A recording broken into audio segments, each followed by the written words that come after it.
Bismillahirrahmanirrahim. Assalamualaikum warahmatullahi wabarakatuh.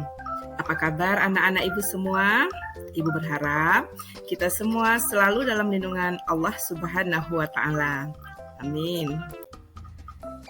Ya, anak-anak, berjumpa kembali dengan Ibu Husna dalam pelajaran Pendidikan Agama Islam dan Budi Pekerti kelas 5. Baik anak-anak, seperti biasa, sebelum kita memulai pembelajaran, marilah kita berdoa terlebih dahulu. Ayo dibentangkan tangannya, kita mulai ya. Bismillahirrahmanirrahim. Raditu billahi rabba wa bil islami dina wa bi muhammadin nabiyya wa rasula. Rabbi zidni ilma warzuqni fahma. Amin. Ya, anak ibu, hari ini kita telah memasuki pelajaran keempat ya, yang berjudul Bulan Ramadan yang Indah dengan submateri puasa di bulan Ramadan. Nah, adapun kompetensi dasar kita pada hari ini yaitu 3.10, memahami hikmah puasa Ramadan yang dapat membentuk akhlak mulia. Adapun tujuan pembelajaran diharapkan anak-anak nantinya bisa menjelaskan pengertian berpuasa, dapat menjelaskan dalil perintah berpuasa, dapat menguraikan makna dari Quran Surah Al-Baqarah ayat 183, dan dapat menguraikan ketentuan-ketentuan di dalam berpuasa. Nah, sebelumnya Ibu mau bertanya dulu, apakah kalian sudah pernah berpuasa? Ya, pasti sudah dong ya, karena anak-anak ibu sudah kelas 5, tentunya sudah pernah melakukan ibadah puasa. Oke, baik. Nah, ibu mau tanya nih, apa sih arti puasa? Ya, puasa dalam bahasa Arab disebut saum atau siam. Ya, artinya menahan diri dari segala sesuatu seperti menahan makan, menahan minum, menahan nafsu, dan menahan berbicara yang tidak bermanfaat. Ya, sedangkan puasa menurut ajaran agama Islam artinya menahan diri dari hal-hal yang membatalkannya sejak terbit fajar sampai terbenam matahari dengan niat dan beberapa syarat ketentuan yang telah Allah tetapkan. Oke, baik anak-anak ibu semua. Adapun dalil ya tentang kewajiban berpuasa yaitu ada dalam surah Al-Baqarah ayat 183 yang berbunyi Bismillahirrahmanirrahim. Ya ayyuhalladzina amanu kutiba alaikumusiyam kama kutiba alal ladzina min qablikum la'allakum tattaqun. Artinya, wahai orang-orang yang beriman, diwajibkan atas kamu berpuasa sebagaimana diwajibkan atas orang-orang sebelum kamu agar kamu bertakwa. Jadi anak-anak, perintah berpuasa di sini adalah langsung perintah dari Allah, bukan perintah bu guru, bukan perintah orang tua. Allah lah yang memerintahkan kita untuk melakukan ibadah puasa. Supaya apa? Agar kita menjadi orang yang bertakwa. Nah, anak-anak, puasa itu hadiahnya takwa, ya, seperti Allah katakan dalam surah Al-Baqarah tadi. Nah, apa sih takwa itu? Takwa ialah melakukan semua perintah Allah dan menghindari semua larangannya. Orang yang sungguh-sungguh bertakwa, hidupnya tentram dan bahagia. Kemudian di akhirat kelak akan memperoleh taman surga yang sangat indah dan bahagia selama-lamanya. Jadi ini adalah janji Allah dan Allah tidak pernah mengingkari janjinya ya. Insyaallah kita bisa menjadi orang yang bertakwa ketika kita bisa menjalankan ibadah puasa dengan sungguh-sungguh. Oke, baik anak-anak, selanjutnya. Nah, apa saja sih ketentuan-ketentuan puasa itu? Baik, yang pertama, ada yang namanya syarat wajib puasa. Nah, ini artinya apabila syarat-syarat ini terdapat pada diri seseorang, maka orang tersebut wajib berpuasa. Apa saja? Yang pertama, berakal sehat, ya. Orang gila atau orang yang hilang akal, dia tidak wajib berpuasa. Yang kedua, baligh atau dewasa. anak-anak yang belum balik tidak wajib berpuasa. Nah, jadi yang anak-anak berpuasa selama ini untuk apa? Nah, ini adalah untuk berlatih ya, berlatih menjalankan ibadah puasa agar nanti ketika mereka sudah balik, ketika mereka sudah dewasa, mereka akan mampu menjalankan ibadah puasa itu dengan ikhlas ya. Kemudian yang ketiga adalah kuat berpuasa. Orang yang lemah fisiknya ini tidak wajib untuk berpuasa. Baik anak-anak, selanjutnya ada syarat sah puasa. Nah, ini artinya apabila syarat ini terdapat pada seseorang, maka puasanya sah. Apa saja itu? Yang pertama Islam. Karena orang yang tidak beragama Islam, dia puasanya tidak sah. Oke. Kemudian yang kedua berakal. Orang yang tidak berakal atau orang yang gila atau orang yang dalam keadaan mabuk, maka puasanya itu tidak sah. Ya. Kemudian yang ketiga mumaiz atau tamyiz, yaitu mereka yang dapat membedakan antara yang baik dan yang buruk. Keempat, suci dari haid atau nifas bagi wanita. Dan yang kelima, dalam waktu yang diperbolehkan berpuasa. Karena ada loh waktu-waktu yang dilarang oleh Allah kita berpuasa di waktu itu. Kapan? Yaitu di 2 hari raya. Di hari raya Idul Fitri dan di hari raya Idul Adha. Dan di hari-hari tasyrik, yaitu pada tanggal 11, tanggal 12, dan tanggal 13 pada bulan Zulhijjah atau pada bulan haji. Ya. Oke, baik, selanjutnya ada rukun puasa. Nah, rukun puasa yang pertama berniat, yaitu menyengaja puasa Ramadan. Waktunya kapan?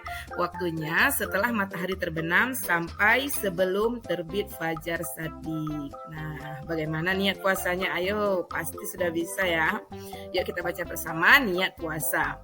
Nawaitu shauma ghadin an adai fardhi syahri ramadhana hadhihi sanati lillahi ta'ala. Ya, ini doa yang kita baca ketika kita berniat berpuasa untuk esok hari. Oke, anak-anak Ibu. Kemudian ada rukun yang kedua, yaitu menahan diri dari segala hal yang dapat membatalkan puasa, mulai dari terbit fajar hingga terbenamnya matahari. Ya, oke anak-anak. Kemudian ada lagi hal-hal yang membatalkan puasa, apa saja? Ya, ada di antaranya makan atau minum dengan sengaja. Jadi kalau kita sedang berpuasa, kita tidak boleh makan dan minum dengan sengaja di waktu siang hari. Ya. Kemudian yang kedua, muntah dengan sengaja. Tidak boleh memasukkan benda-benda ke dalam mulut yang dapat memicu kita untuk muntah ya, karena itu bisa membatalkan puasa. Kemudian datang bulan atau haid atau melahirkan bagi wanita. Misalnya sedang berpuasa, kemudian datang haid atau hendak melahirkan, maka puasanya sudah batal ya. Kemudian hilang akal atau gila walaupun sebentar, ini dapat membatalkan puasa juga. Misalnya pingsan ya. Ketika pingsan dalam keadaan tidak sadar, maka puasanya telah batal. Oke. Kemudian yang terakhir murtad ya. Murtad yaitu keluar dari agama Islam. Nah, ini sudah jelas dapat membatalkan puasa yang sedang dijalaninya. Baik anak-anak. Berikutnya, ada hal-hal yang merusak pahala puasa. Nah, ini perlu diperhatikan ya, hal-hal yang dapat merusak pahala puasa. Itu apabila seseorang sedang berpuasa, lalu dia melakukan perbuatan tercela, maka rusak atau berkurang pahala ibadah puasanya. Contohnya seperti apa? Ya, contohnya perbuatan tercela itu seperti berdusta, menghina, menghasut, menfitnah, berkata kotor, berkelahi atau bertengkar dan sebagainya ya. Nah, apabila seseorang sedang berpuasa tetapi dia melakukan perkelahian, maka puasanya tetap sah, namun tidak mendapatkan pahala. Lantas apa yang dia dapatkan? Dia hanya mendapatkan lapar dan haus saja, serta kelelahan ya, sangat-sangat merugikan hal seperti ini. Oke, baik anak-anak. Nah, ada lagi yang namanya sunnah dalam berpuasa. Apa saja? Yang pertama makan sahur. Nah, jadi anak-anak kalau ingin berpuasa maka sebaiknya makan sahur ya, karena di dalam sahur itu ada keberkahan. Dan kita juga bisa lebih kuat keesokan harinya saat menjalankan puasa ketika kita ada makan sahur ya. Kemudian yang kedua, mengakhiri sahur. Jadi kita disunahkan makan sahur itu di menjelang sepertiga malam terakhir. Jangan terlalu cepat. Misalnya jam 12 malam, itu terlalu cepat kita melaksanakan sahur ya. Tapi alangkah baiknya kita mengikuti sunnah dengan mengakhirkan makan sahur. Oke. Kemudian yang ketiga, menyegerakan berbuka ya. Ketika sudah tiba waktunya untuk berbuka puasa, maka anak-anak tidak perlu melalaikan, tidak perlu berlama-lama, tidak perlu menunda-nundanya untuk melakukan hal-hal yang baik, tapi lakukan segera persiapan diri untuk berbuka puasa. Oke. Kemudian yang keempat, menahan lisan dari hal-hal yang tidak berguna ya. Seperti Ibu katakan tadi, kita harus menjaga lisan agar pahala puasa kita tidak berkurang. Kemudian yang kelima, berbuka dengan kurma atau dengan yang manis-manis. Ini juga sunnah ya, karena kita seharian sudah berpuasa, maka alangkah baiknya diisi dulu dengan makanan yang manis-manis. Nah, kemudian yang keenam, memberi makan orang lain saat berbuka. Ini sangat dianjurkan ya, karena dapat menambah pahala ibadah kita di bulan Ramadan. Nah, baik anak-anak, ada juga loh orang-orang yang boleh meninggalkan puasanya ya, yang dibenarkan oleh Allah. Siapa saja mereka? Yang pertama, orang sakit. Orang sakit ini fisiknya lemah dan dia butuh istirahat, butuh minum obat, makan dan minum agar kesehatannya kembali pulih. Mereka ini boleh meninggalkan puasa. Kemudian yang kedua, orang tua renta ya. Orang tua renta ini fisiknya juga lemah, maka mereka boleh meninggalkan puasa. Kemudian ibu hamil atau ibu menyusui, karena bayi yang dikandungnya atau bayi yang sedang disusuinya, maka ibu tersebut boleh meninggalkan puasanya. Dan berikutnya, orang dalam perjalanan jauh ya, seperti musafir, mereka yang sedang melakukan perjalanan diberi keringanan oleh Allah untuk dapat meninggalkan puasanya. Ya. Tapi mereka nanti akan membayar kafarat ya, atau denda bagi orang yang meninggalkan puasa. Apakah dendanya? Bagaimanakah cara membayarnya?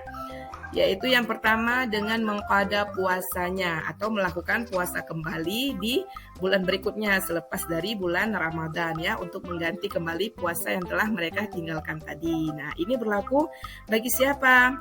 Berlaku bagi orang yang sakit tadi, tapi setelah dia sembuh.